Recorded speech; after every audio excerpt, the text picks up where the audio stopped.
quand je dis aux gens que je travaille dans une usine, leurs visages ont généralement cette drôle de crispation, comme si je venais de leur dire que je faisais des soins dentaires avec une cuillère. Oh, c'est un travail honnête, disent-ils sur le même ton que vous utiliseriez pour décrire un magicien de rue qui mange des clous au déjeuner. Mais la vérité, c'est que j'aime ce que je fais. Je sais à quelle heure je pointe, je sais ce que je fabrique, je résous de vrais problèmes avec mes mains, et non pas simplement déplacer des virgules dans un tableur tout en prétendant que mon addiction au café est un trait de personnalité.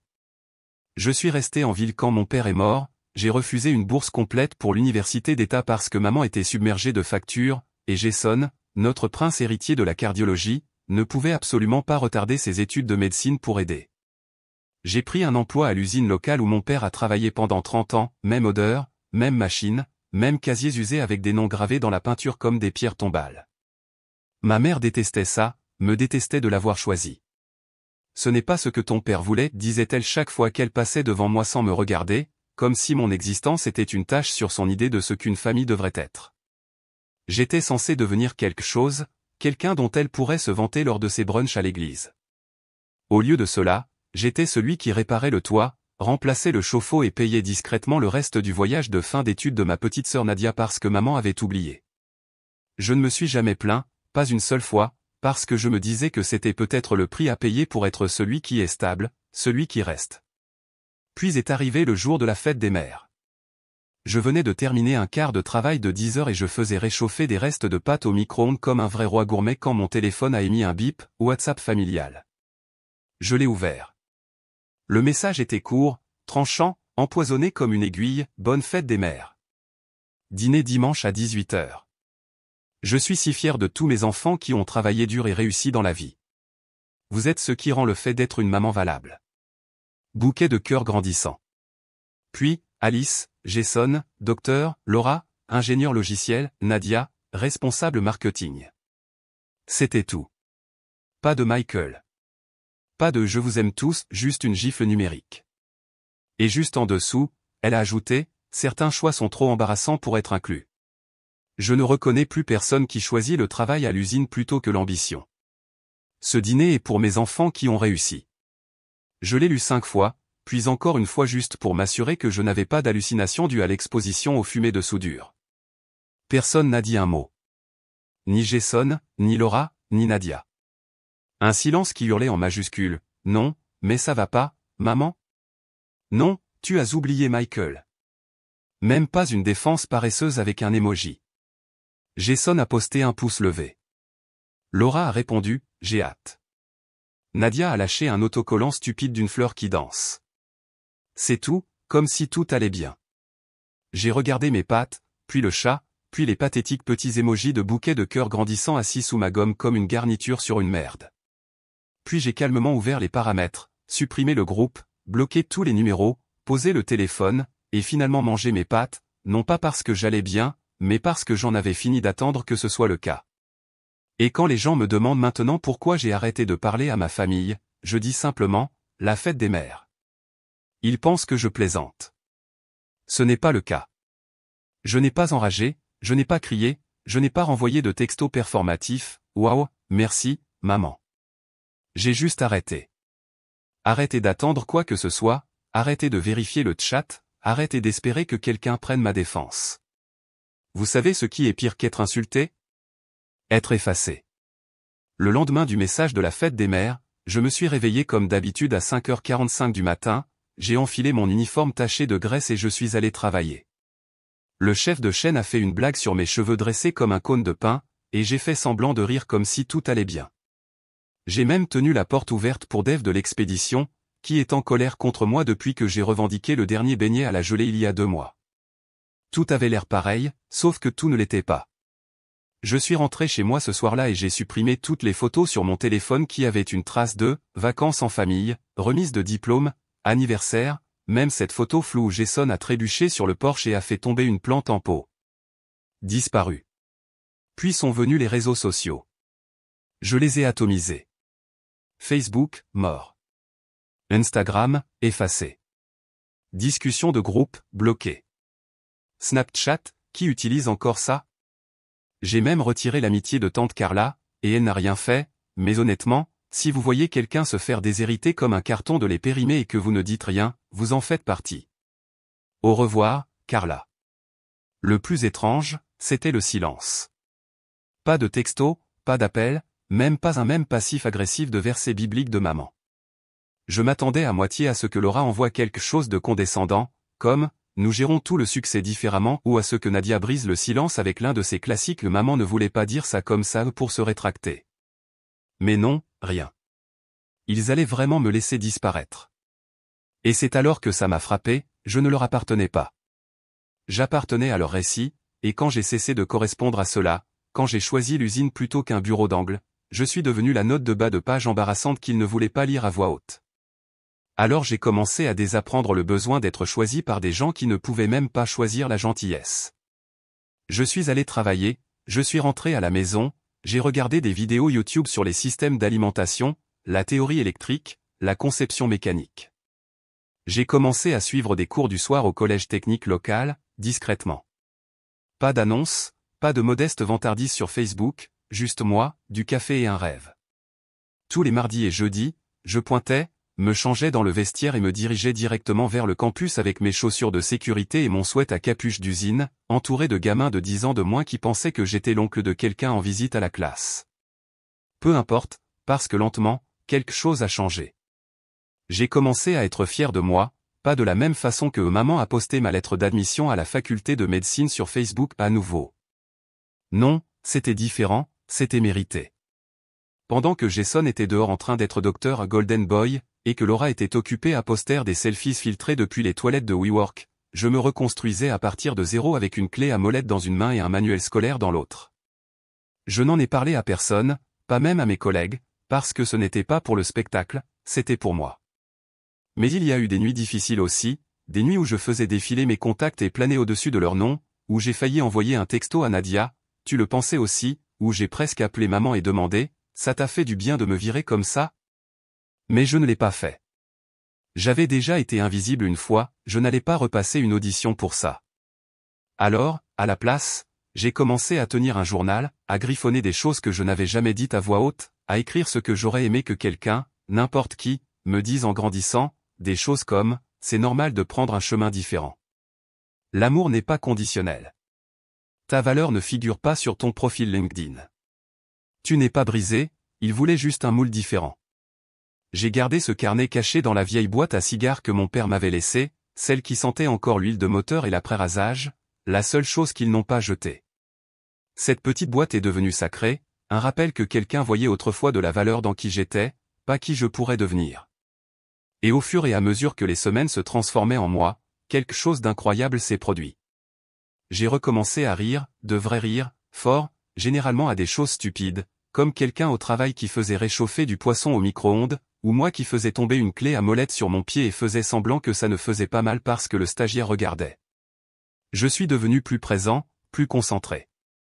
Je pouvais me sentir me transformer en quelqu'un de solide, pas le genre de succès que ma mère pouvait poster, mais le genre qui restait debout même après avoir été effacé. Je n'ai pas fait un grand retour. Pas de flex sur Instagram, pas de montage le regardez-moi m'élever, juste des matins tôt, du café noir, des bottes à embout d'acier et la tranquille dignité de faire avancer les choses. J'ai travaillé plus dur que jamais, j'ai appris à utiliser toutes les machines de l'atelier, j'ai étudié les systèmes, j'ai mémorisé les plans, j'ai compris pourquoi l'ancien robot d'emballage avait un bug tous les 3e mardis comme s'il avait un accord syndical avec la gestion du chaos.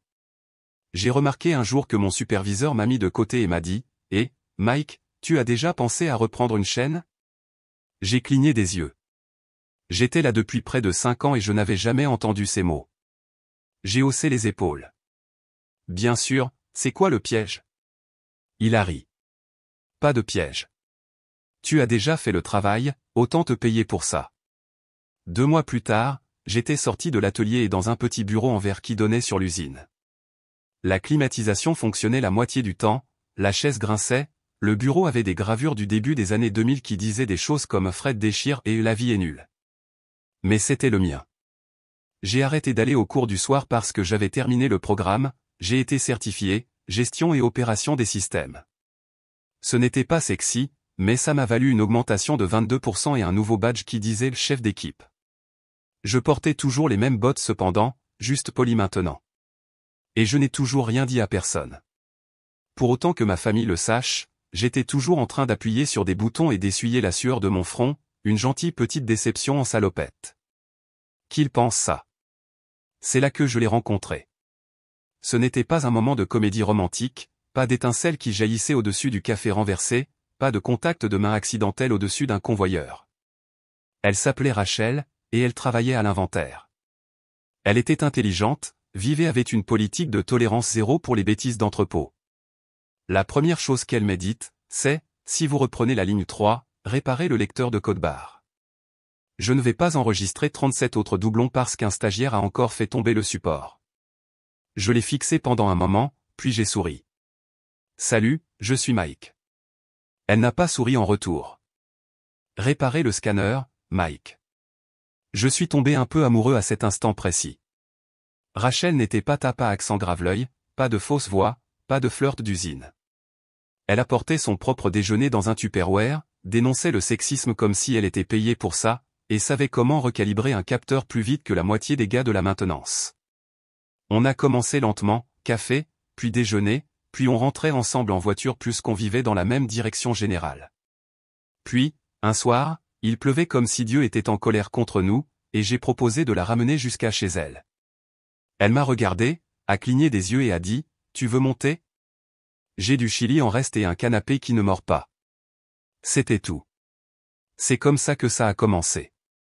Pas de drame, pas de jeu, juste deux personnes qui comprenaient les longues heures, les pieds endoloris et la simple joie de la bonne nourriture et du silence. Après quelques mois, on a emménagé ensemble.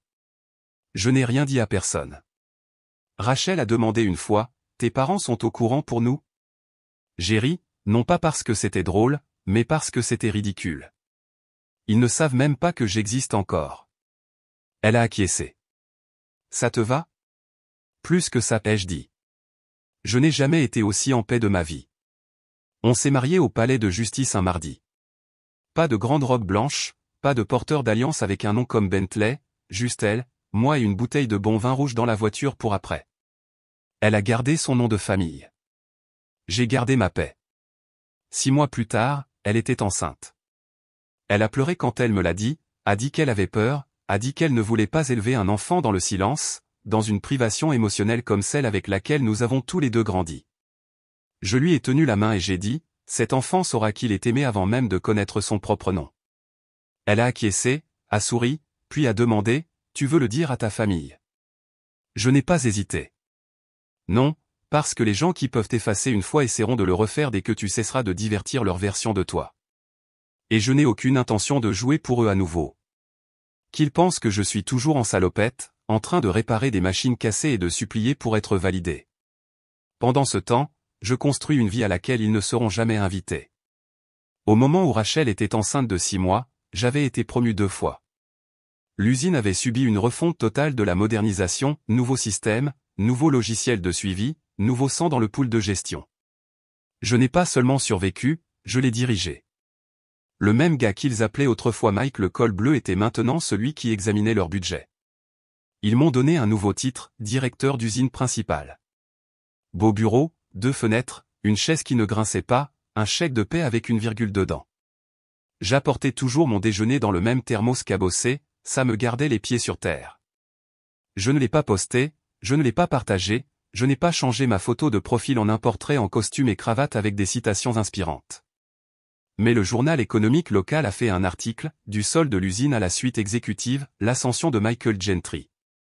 Ma photo, debout devant la chaîne de montage remaniée, un casque de chantier sous le bras, a été publiée en première page de leur section des faiseurs et des brasseurs de la petite ville. Il n'a pas fallu longtemps après ça. D'abord est venu le texto et l'étranger. Je t'ai vu dans le journal. Maman était si fière. On parlait justement de combien tu es devenu incroyable. 2 cœurs. On devrait se rattraper bientôt, émoticône sourire. C'était de Laura, la même Laura qui n'a rien dit quand maman m'a exclu du dîner de la fête des mères comme un mauvais ingrédient. Je n'ai pas répondu. 3 heures plus tard, j'ai reçu un appel. Maman, la femme qui a publiquement déclaré que je n'étais plus son fils, avait soudainement découvert que mon numéro fonctionnait toujours. J'ai regardé l'écran jusqu'à ce qu'il cesse de sonner, puis je l'ai regardé encore un peu. Elle a laissé un message vocal. Sa voix était guillerette, désinvolte, comme si elle appelait pour demander quel temps il faisait. « Salut chérie. J'ai vu ta photo dans le journal. Waouh. J'ai toujours su que tu étais capable de grandes choses. Pourquoi tu ne nous l'as pas dit? Ton frère et tes sœurs disaient justement à quel point ils sont fiers. Rappelle-moi, d'accord? Réunissons la famille, nous avons tellement de choses à célébrer. » Je n'ai pas crié, je ne l'ai pas bloqué, je n'ai même pas jeté le téléphone. Je me suis juste assis là dans mon bureau, dans ma chemise boutonnée sur mesure, à écouter une femme qui a un jour tapé « Je ne te vois plus comme mon fils » faire semblant d'avoir oublié. J'ai attendu que la journée de travail soit terminée, je suis rentré chez moi, j'ai dîné avec Rachel, croque-monsieur et soupe à la tomate parce qu'elle avait envie de quelque chose qui rappelle l'enfance mais avec moins de traumatisme. On s'est assis sur le canapé, elle s'est frotté le ventre, j'ai tenu ses pieds. Puis je lui ai dit. Elle n'a rien dit au début, puis elle m'a regardé et a demandé « Tu veux l'appeler ?» Non, ai-je dit. Tu veux lui crier dessus? Non. Tu veux lui envoyer un courriel mémorable pour lui dire ce que tu penses? J'ai ri. T'entends. Qu'est-ce que tu veux, Mike? J'y ai réfléchi. Rien, ai-je dit. C'est le meilleur. Pour la première fois de ma vie, je ne veux absolument rien d'elle. On est resté assis en silence pendant un moment, puis je me suis levé, j'ai sorti l'enveloppe avec l'article de journal et je l'ai glissé dans la boîte de bébé de notre fille, juste à côté de la première photo d'échographie de Rachel et du petit bonnet tricoté de sa sœur. Pas pour me vanter, pour me rappeler que quand ils m'ont tous oublié, je n'ai pas disparu, j'ai construit. Et je n'ai pas eu besoin d'une invitation à dîner pour le prouver. Ça a commencé par un appel de la sécurité du bâtiment. J'étais en train d'examiner un contrat avec un fournisseur, en sirotant du café rassis de la salle de pause quand la réception a sonné. « Monsieur Gentry, il y a une femme qui vous demande. Elle dit que c'est votre mère. » Au début, j'ai pensé que j'avais peut-être mal entendu. Puis je me suis levé, je suis allé à la fenêtre et j'ai regardé en bas sur 6 étages vers l'entrée principale. Et là, elle était, ma mère. Même cheveux parfaits, même sac à main beige serré contre ses côtes comme un livre sacré. Elle portait exactement le genre de tenue que vous choisissez quand vous voulez dire « Je suis juste une gentille femme plus âgée qui rend visite à son fils qui a réussi », pas la personne qui l'a supprimé de sa vie par texto. Elle avait l'air d'attendre des caméras, des applaudissements, peut-être un crescendo de violon. Je n'ai pas ressenti de colère, pas même d'inconfort, juste cette clarté calme et légère, comme si mon corps savait qu'il n'y avait aucune version de cette fin où j'ouvrais cette porte et me sentais autrement que plus mal. A-t-elle un rendez-vous, ai-je demandé. Le gardien a hésité. Elle dit qu'elle est de la famille. J'ai lâché un petit souffle. Elle a dit que je n'étais pas son fils, donc non, elle ne l'est pas. Silence à l'autre bout, puis un professionnel, compris. Voulez-vous que nous la fassions partir? Oui, poliment mais fermement. Et notez si elle revient, elle n'est pas autorisée à entrer. J'ai raccroché, j'ai regardé depuis la fenêtre le gardien de sécurité s'approcher. Il ne l'a pas touché, il a juste pointé vers le parking, en parlant lentement. La posture de ma mère n'a pas changé, bras croisés, tête légèrement inclinée, le même angle qu'elle utilisait quand je lui disais que je n'allais pas à l'université et qu'elle disait « Tu m'embarrasses ». Elle est restée là pendant 20 minutes, sans faire les 100 pas, sans faire de scène, juste debout, attendant quoi, je ne sais pas, un changement d'avis, un signe de la fenêtre, une rédemption. Elle ne l'a pas eu. Je n'ai pas bougé. À 18h12, après son départ, j'ai reçu un texto de Nadia. Elle a conduit 2 heures pour te voir, Mike. Tu aurais pu au moins descendre. Elle pleurait devant ton immeuble. Oh, maintenant elle pleure. J'ai regardé mon téléphone pendant un moment, puis j'ai répondu, elle m'a effacé de la famille pour avoir choisi le travail à l'usine. Vous l'avez tous laissé faire. Elle pleure maintenant parce qu'elle ne peut pas réécrire la fin. Je l'ai bloquée. Rachel est rentrée à la maison juste après 19h avec des plats à emporter et les pieds endoloris.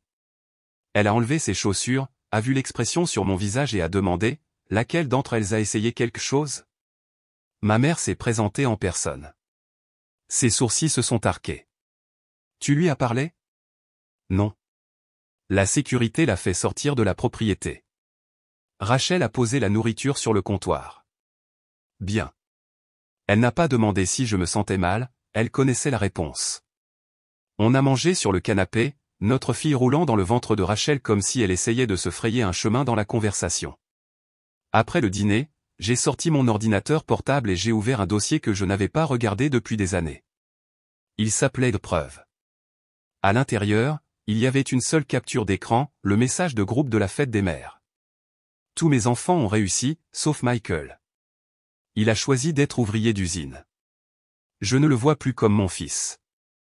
Je l'ai lu une fois, puis j'ai fermé l'ordinateur portable. Rachel s'est penchée et a demandé « Pourquoi tu gardes ça ?» J'ai haussé les épaules. Pas par amertume, juste pour me rappeler ce que le gaslighting ne peut pas effacer. Elle a acquiescé. Intelligent.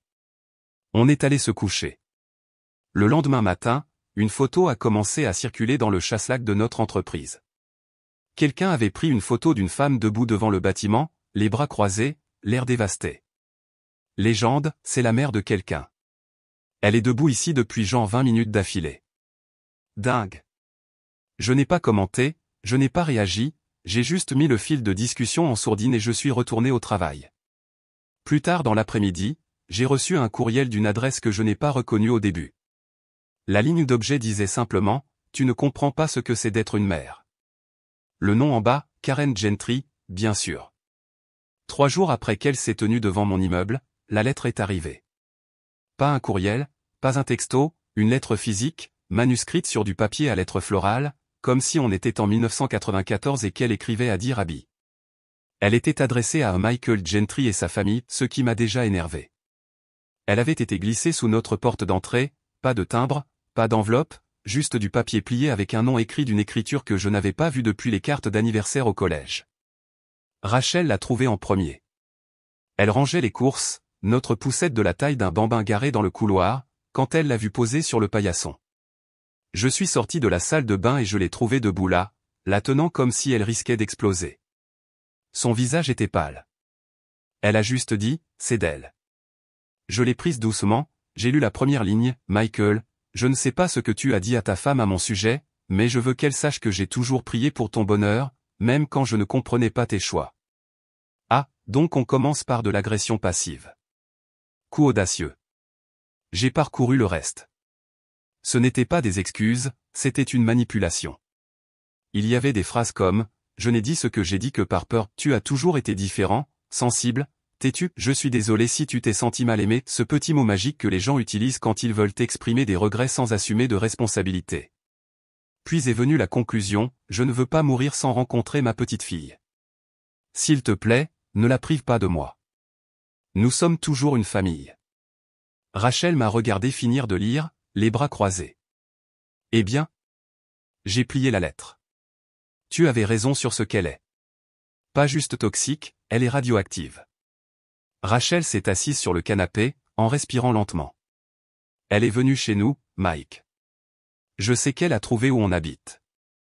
Je sais qu'elle veut voir notre fille. Je l'ai regardée pendant un long moment, puis j'ai pris mon téléphone et j'ai composé le numéro. Ça a sonné 2 fois. Elle a répondu à la 3e. Sa voix était douce, pratiquée. Michael. Ne reviens plus jamais chez moi, ai-je dit. Ne laisse pas de lettres, n'envoie pas de courriel, n'implique pas ma femme ou ma fille. Tu as eu ta chance. Michael, s'il te plaît. Tu ne peux pas parler de famille maintenant. Tu as dit que je n'étais pas ton fils. Tu as fait ce choix. J'étais bouleversé. Moi aussi, et je suis quand même venu, j'ai payé les factures, j'ai aidé à la maison, je me suis occupé de choses qu'aucun de tes enfants qui ont réussi ne voudrait toucher. Silence. Elle a essayé à nouveau, tu me manques. Je regrette ce que j'ai dit. Non, tu regrettes que je ne sois pas resté petit, que je ne sois pas resté silencieux, que je ne sois pas resté assez désespéré pour vouloir encore ton approbation. Une pause, puis le moment que j'attendais. Elle a murmuré, puis-je rencontrer ma petite fille? Juste une fois. Je n'ai pas crié, je n'ai pas tremblé, j'ai juste prononcé la phrase qui vivait gratuitement dans ma poitrine depuis des années. Je ne te vois plus comme une famille. Elle a halté, une petite inspiration brusque comme si je l'avais frappée à travers le téléphone. J'ai raccroché avant qu'elle ne puisse pleurer, j'ai bloqué le numéro, j'ai supprimé le message vocal qu'elle a laissé 2 minutes plus tard sans l'écouter. Rachel s'est approchée et a enroulé ses bras autour de moi. Elle n'a pas dit « Je suis fière de toi ». Elle n'avait pas besoin de le faire, parce que ce n'était pas une question de triomphe, c'était une question de paix. Et je n'allais pas échanger la mienne contre une femme qui ne se souvenait que de mon existence quand je suis devenu quelqu'un dont elle pouvait se vanter à son club de lecture. Après cet appel final, tout est devenu plus calme. Plus de messages vocaux, plus de visiteurs inattendus, plus d'enveloppes avec du papier à lettres florales sur le paillasson. Rachel a installé une caméra de sécurité de toute façon, juste au cas où. On n'en a pas beaucoup parlé, on n'avait pas à le faire. Certaines cicatrices sont mieux honorées par le silence. Quelques jours plus tard, j'ai sorti la vieille boîte à chaussures que j'avais gardée enfouie au fond de mon placard. Elle était remplie de tout ce que je détestais et qui avait le culot de jeter, des impressions de vieux textos, une photo de mes frères et sœurs et moi quand on était enfants, tous des dents et des coups de soleil, une dernière capture d'écran, ce message de groupe de la fête des mères. Tous mes enfants ont réussi, sauf Michael. Il a choisi d'être ouvrier d'usine. Je ne le vois plus comme mon fils. Je l'ai regardé une fois de plus, la ponctuation, l'audace de sa certitude. Puis je l'ai imprimé, juste une copie. Je l'ai glissé dans un dossier intitulé Épreuve. Je n'ai pas imaginé ça.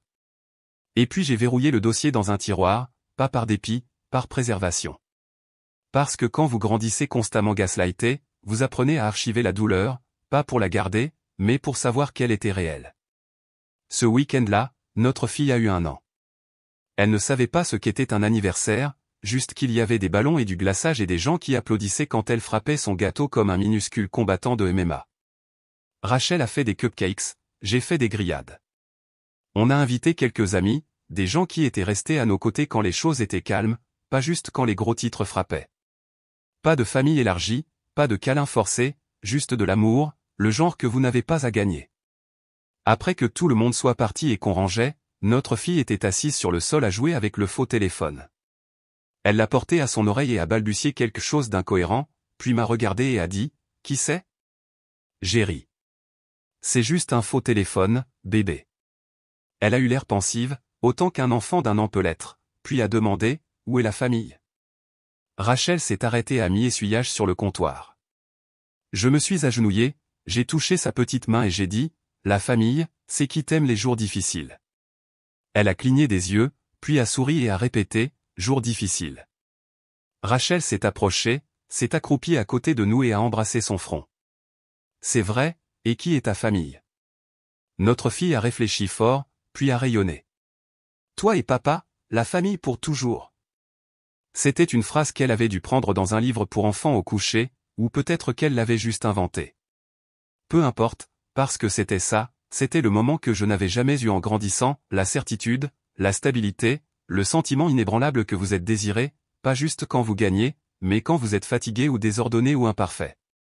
Je n'avais pas besoin d'un communiqué de presse pour annoncer que j'étais passé à autre chose.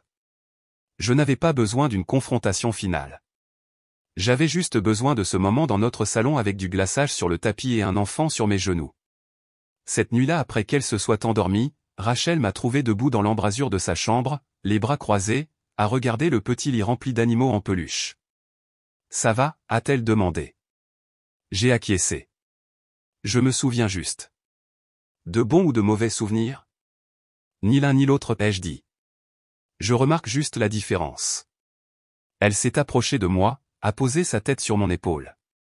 Tu l'as fait, tu sais, a-t-elle dit doucement. Tu as brisé le schéma. Et pour la première fois de ma vie, je l'ai cru. 6 semaines après la fête d'anniversaire, j'ai reçu un dernier courriel. Pas de ligne d'objet, pas de salutation, juste une ligne assise lourdement au milieu de l'écran, ne jetons pas 30 ans à cause d'un malentendu. J'ai regardé ça pendant peut-être 1 minute, puis j'ai éclaté de rire, seul dans mon bureau. Un malentendu? Comme si le fait qu'elle ait tapé que je n'étais plus son fils devant 3 témoins n'était qu'une paraphrase. Comme si j'avais été confus, dramatique, susceptible? J'ai fermé l'ordinateur portable, je n'ai pas répondu.